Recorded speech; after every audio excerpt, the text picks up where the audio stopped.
nous sommes encore une fois dans notre moment d'enseignement hebdomadaire. Nous vous remercions de nous suivre et si vous n'êtes pas encore abonné, vous pouvez tout juste cliquer sur le petit mot qui est écrit s'abonner en bas de votre écran et puis aussi cliquer sur la petite cloche, ça va nous aider à avancer dans notre démarche. Nous sommes sur un thème, nous parlons de la délivrance. Dernièrement, nous avons parlé de la délivrance, mais plutôt la délivrance par le moyen de la parole de Dieu. Donc nous avions vu l'apôtre Paul, un des éminents, ou même peut-être même le plus grand des apôtres de tous les temps de Jésus-Christ, qui avait un esprit de colère, mais aussi de mort, de meurtre, de menace et de violence qui l'influençait à telle enseigne qu'il pouvait être d'accord avec des gens qui commettaient des meurtres, il pouvait être d'accord avec des gens qui persécutaient les autres. Lui-même, il a été un persécuteur de l'Église de Jésus-Christ. Et il faisait arrêter les gens, il les faisait battre, il les faisait renoncer au nom du Seigneur Jésus-Christ. Et lui, quand il a rencontré le Seigneur Jésus, eh bien, Dieu a permis qu'il puisse se retirer pendant 3 années dans le désert. Et pendant 3 années, il a eu à affronter le démon qui le fatiguait, la colère, le meurtre, la violence et la haine. Et par la grâce de Dieu, il est parvenu à vaincre cet esprit et son exemple nous aide aujourd'hui à dire que nous pouvons être délivrés, quel que soit l'esprit qui nous anime, quel que soit l'esprit qui nous influence, mais nous pouvons être délivrés par le moyen de la parole de Dieu. Ça, c'est vraiment important parce que notre souci, c'est de pouvoir donner les outils aux enfants de Dieu pour leur permettre de réaliser leur potentiel, mais aussi de pouvoir sortir de certains problèmes, de certaines situations dans lesquelles ils pouvaient être vraiment engouffrés. Donc voilà un peu notre démarche. Aujourd'hui, nous verrons un autre pan de la délivrance. Et quand nous parlons de la délivrance à travers la parole de Dieu ou à la délivrance à travers un autre moyen, ça ne veut pas dire que ce sont des moyens qui peuvent être qu'on peut utiliser n'importe comment. C'est juste vous donner des indications.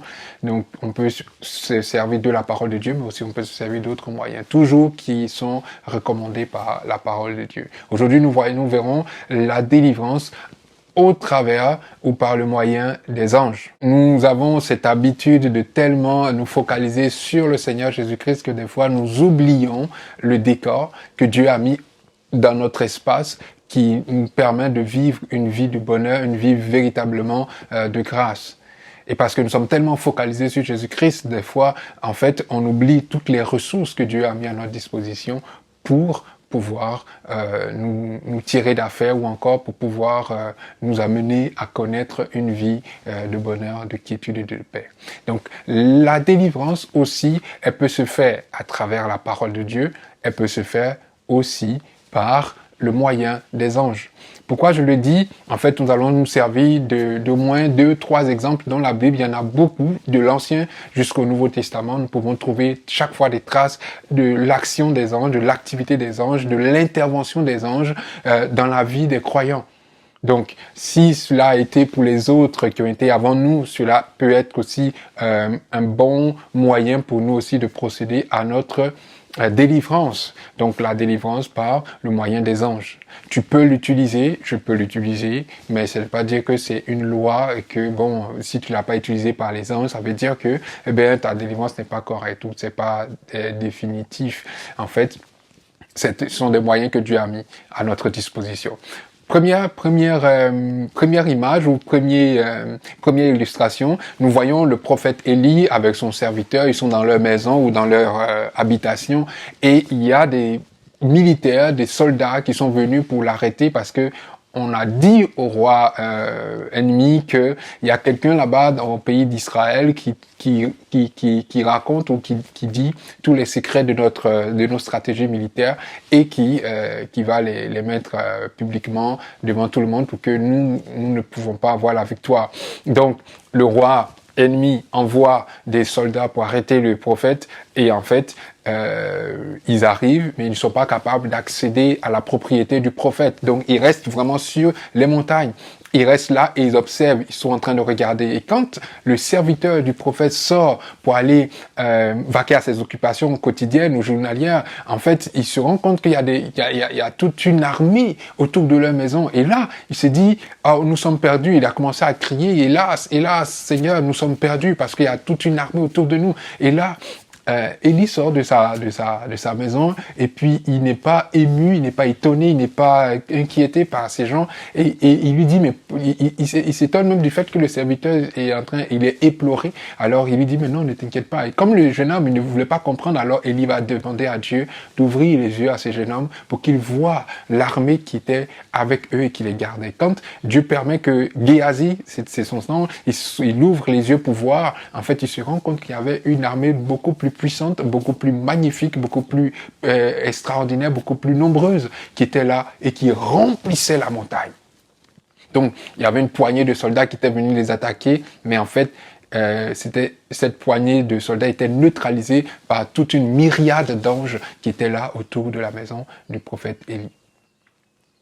Ce sont des choses que Dieu a mis à notre disposition et ce sont des choses dont nous nous privons. On ne veut pas les utiliser parce que des fois on a peur et il y a certaines communautés qui disent que bon, il faut prier directement les anges. Moi, je n'ai pas encore vu dans la Bible où un chrétien ou un croyant s'adresse directement à un ange pour sa délivrance.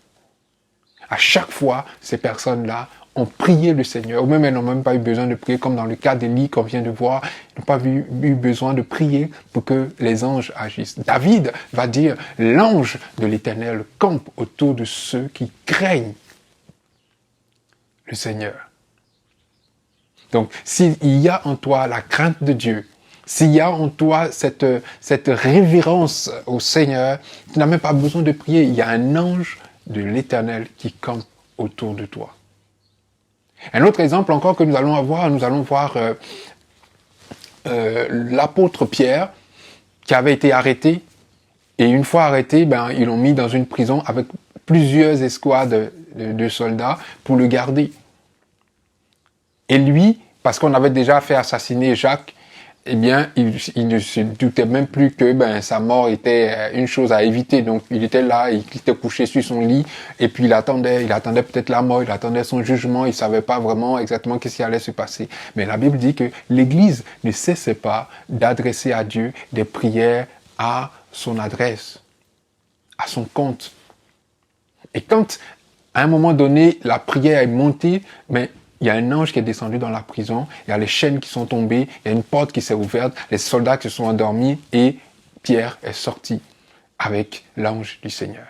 Et Pierre qui dormait dans la prison, quand on lit dans le grec, on voit que de façon un peu comme une réprimande ou comme un reproche, l'ange le frappe de son côté pour lui dire, mais comment tu peux dormir alors que tu es en prison? Comment tu peux dormir alors que tu es dans des situations difficiles? Comment tu peux dormir alors que tu n'es pas tranquille dans ton esprit? Alors qu'il y a une mort imminente? Alors qu'il y a un problème devant toi? Alors qu'il y a un mur devant toi dans lequel tu vas foncer, tu vas te briser là-bas? Comment tu peux t'endormir? Et il va le frapper de son côté pour le réveiller. Il va dire, lève-toi, prends ton manteau et suis-moi. Et même que Pierre, quand il le suivait, il pensait qu'il était dans un songe, il pensait qu'il était en train de rêver, jusqu'à ce qu'il sorte et il soit dans la rue, l'ange le quitte. Alors, revenant à lui-même, il réalise que, en fait, c'est Dieu qui avait envoyé son ange pour le délivrer. Un ange de Dieu venu pour secourir un homme de Dieu, un fils de Dieu, un serviteur de Dieu, un croyant. Nous sommes des fils de Dieu, des serviteurs, des servantes, des croyants en Dieu. Il y a des ressources que Dieu a mis à notre disposition. Mais si nous refusons de les utiliser, vous allez voir, nous allons donner un autre exemple, eh bien, nous allons connaître le pire. Il y a donc les anges qui sont là et qui sont à notre disposition. Il nous faut simplement prier, demander à Dieu leur intervention. Prier et laisser le Seigneur agir. Quand Daniel s'était mis à prier pour la libération ou encore pour que son peuple retourne dans la terre promise, en fait, il avait pris 3 jours pour prier, puis comme la chose ne pouvait pas arriver en 3 jours, eh bien, il a continué à prier pendant 21 jours. Jusqu'à ce que l'ange que Dieu avait dépêché pour lui soit secouru par un autre ange et l'ange vienne pour délivrer le message à Daniel. Et donc, il y a des anges que Dieu envoie pour nous répondre. Jésus a dit, vous verrez désormais, quand il parlait à Nathanaël, il dit, vous verrez désormais le ciel ouvert et les anges de Dieu monter et descendre sur le Fils de l'homme. Il y a des transactions qui se font entre le ciel et la terre. Parce qu'il y a des prières qui montent. Parce qu'il y a un échange entre Dieu et ses enfants. Donc il y a des anges qui sont envoyés, qui montent et qui descendent.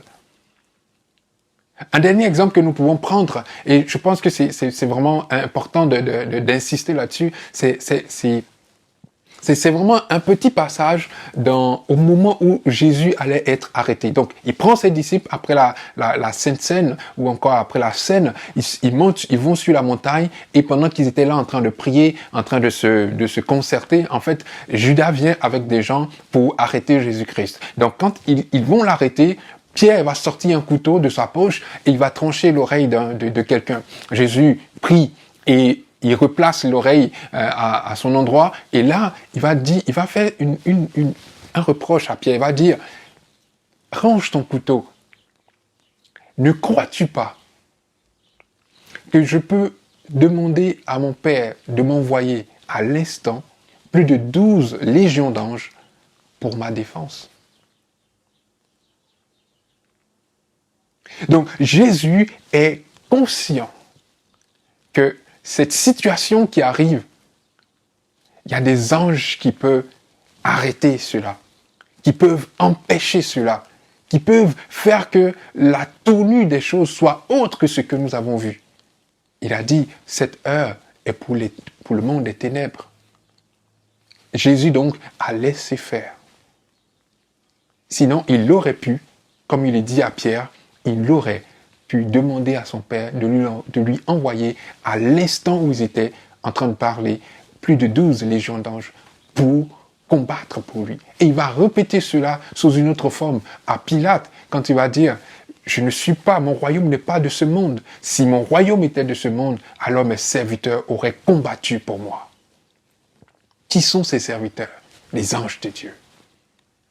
Et si nous reconnaissons que notre royaume n'est pas de ce monde, mais notre royaume est du ciel, alors nous avons donc des serviteurs parce que nous sommes des enfants de Dieu. Nous sommes des princes de Dieu, des princesses pour le Seigneur. Et donc nous avons des serviteurs. La situation que tu vis, que tu traverses, qui te fatigue, qui te tourmente, qui t'inquiète, et pour laquelle tu es en train de te lamenter, je suis venu te dire qu'il y a une solution. Un ange peut être dépêché pour te secourir. Un ange peut être dépêché pour ta délivrance. Un ange peut être dépêché pour que cette situation ne continue pas à te tracasser comme elle est en train de faire. Il faut simplement ouvrir ta bouche, demander à ton Père, qui voit dans le lieu secret et qui saura te le rendre parce qu'il est fidèle. Merci de nous avoir suivis. Nous sommes vraiment contents. Si vous avez des questions, des interrogations ou encore des sujets, vous pouvez nous les envoyer par email. Vous allez voir nos différentes informations en bas et vous allez nous envoyer des informations ou des suggestions. Ou si vous avez des thèmes sur lesquels vous voulez que nous élaborions, mais en fait, envoyez-nous vos suggestions et par la grâce de Dieu, nous allons essayer de pouvoir ensemble regarder tout ça. Et que le Seigneur vous bénisse, qu'il vous fasse bien, que ce message, nous prions et il puisse faire quelque chose pour avancer votre vie. Au nom de Jésus, nous vous bénissons.